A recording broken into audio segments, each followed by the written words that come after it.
Few men recognize the exact moment they begin to disappear from their own lives. It does not arrive through a dramatic event, but through small concessions repeated in silence until respect stops returning and energy begins to drain without warning. Blackbook II was recovered precisely at the point where this loss had already been recorded centuries earlier, as if someone had foreseen the invisible cost of remaining emotionally available to everything and everyone. Restricted knowledge. The manuscript does not begin by teaching strength, discipline, or conquest. It opens with an unsettling warning. Men do not fail because they lack capability, but because they remain excessively attached. The first recovered pages carried urgent annotations, suggesting that most readers would never move beyond this section, refusing to accept the central idea preserved there. The document states that real power does not emerge from closeness, but from strategic withdrawal. Some earlier readers stopped here. Others realized too late that detachment is not abandonment, it is psychological survival. Entering the place, the archive where Blackbook II remained hidden contained no material wealth, only records considered dangerous for men seeking mental autonomy. The opening pages describe a recurring pattern across different eras. Men who offered loyalty before evaluating reciprocity inevitably lost position, respect, and strategic clarity.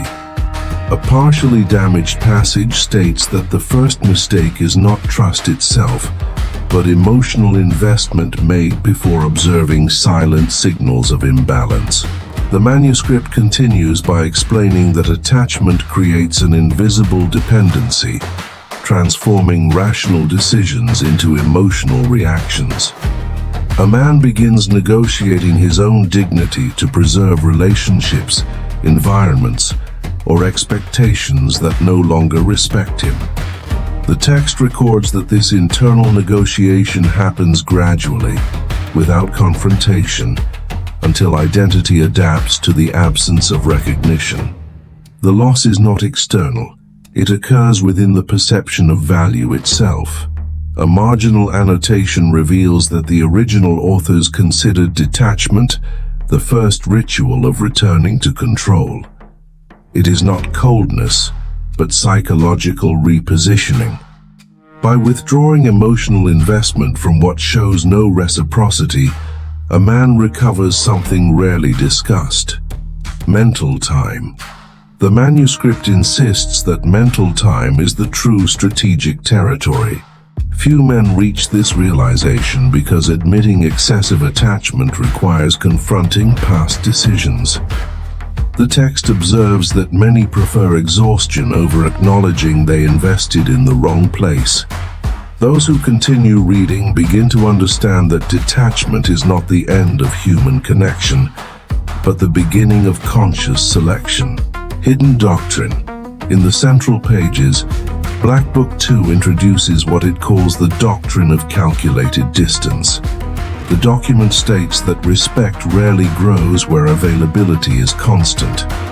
When a man remains emotionally accessible at all times, he removes the necessary mystery that gives weight to his presence. The manuscript does not condemn relationships. It warns against the absence of invisible boundaries. A passage marked in darker ink declares that strategic men learn first to observe before responding. Detachment allows patterns to become visible that attachment keeps hidden.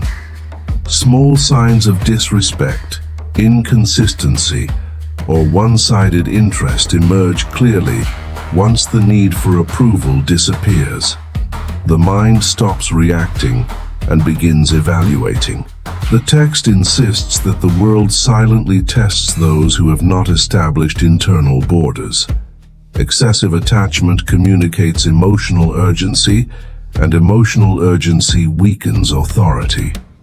The manuscript describes that true change begins when a man accepts losing immediate access in exchange for preserving his inner position.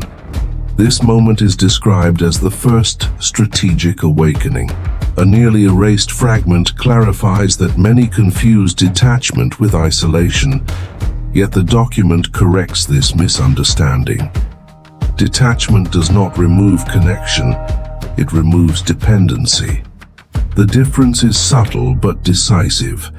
Connection remains a choice.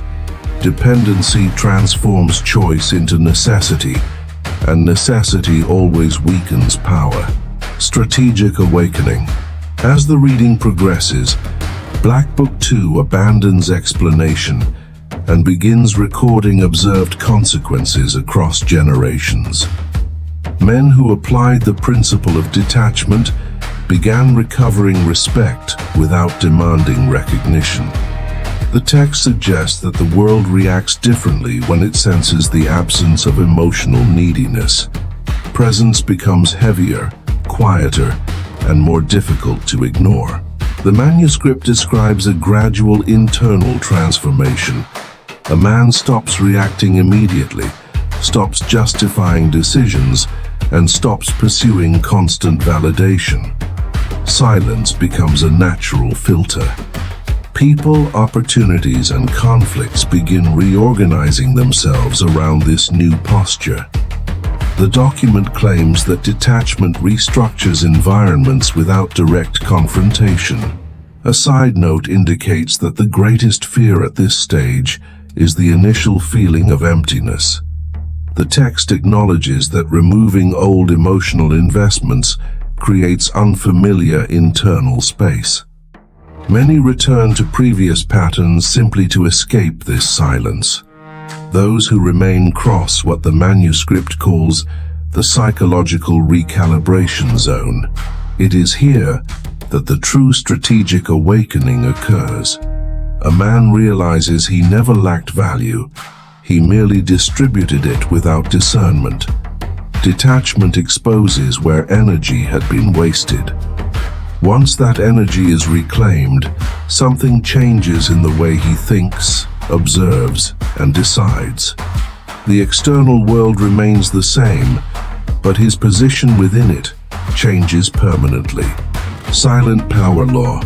The final sections of Blackbook II present the law of silent power.